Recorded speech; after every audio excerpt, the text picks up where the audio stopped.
Okay, here I wanted to just record a quick video and really outline the process, kind of the 1,000-foot view of the accounting process for invoices. So this is also known as accounts receivable. Basically, that is the invoicing side of your business. That's what you send your customers so that they know how much work you did, how much it was, and when they need to pay you. Excuse me. So that is the first stage here. So we see here on the left, we have an invoice here. That's the first part. But that's not the end of it. There's other things that we want to record and have a paper trail for. And that is the payment when they actually pay you, whether that's by cash, by check, by some other means, but they've paid you.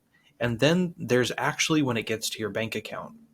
So if you think about it like this, you are facing your customer, you hand them an invoice. That is this first stage here. So you have issued an invoice to your customer. So now they know what they owe you. Now, if they reached into their bag or their pocket, they pulled out their checkbook, they pulled out cash, and they handed it to you, they have paid you. So that's the payment right here. But then that doesn't magically make it end up in your bank account. There's some extra work that needs to be done. You actually have to make time to go to the bank, or you need to use mobile, app to make a deposit for checks. And then it will actually get into your bank account. You'll actually see it affect your bank account balance. So we track all three stages of that in your accounting software. So when you go into QuickBooks and you create an invoice, you are completing this first phase. Oftentimes something that's missing are these other 2 points. You'll say, oh yeah, that client paid, but that hasn't been documented. Your invoice in there says it's unpaid, they haven't paid you, it shows that it's open, it's delinquent, and that shows up in your accounts. It shows up on your reports, and so that is something that we work very hard at making sure is accurate and up to date. So we are going to go through the videos as far as like how to do each of these steps, how to create an invoice.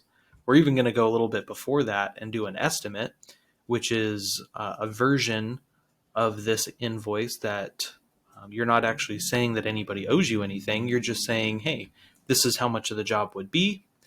And if you want to move forward, you can accept this estimate and then we'll get started. So that's kind of before all this. We're going to cover that. But primarily, we're going to handle the invoice, being able to send that invoice to a customer, then how to mark that invoice as paid and record the information, how they paid you. Was it by check? Was it by cash? Was it by cryptocurrency? Was it through magic mushrooms? Whatever it was, that is how they paid you. We're going to document that. But then all of those things might be sitting in the office. They might be sitting in your car. They might be sitting in your house, in your bag, whatever.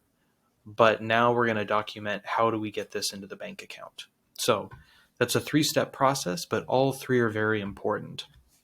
This is going to not only make your reports more accurate, we're going to be able to see definitively who owes you and how long it's been since they've owed you that money. And it's also going to create a paper trail should there be any rise for concern, whether that be from your customer. Maybe they are confused, say, hey, I sent you money. You're going to be able to say, hey, this money we received, we applied it to this invoice and we deposited it on this day. That also comes into play with an audit. So heaven forbid that happen. But should it happen, you have a paper trail and every dollar is accounted for.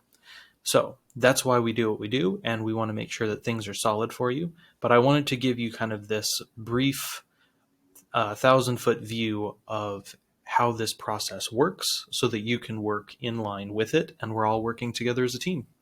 So that is it for this video, and we'll see you in the videos to follow.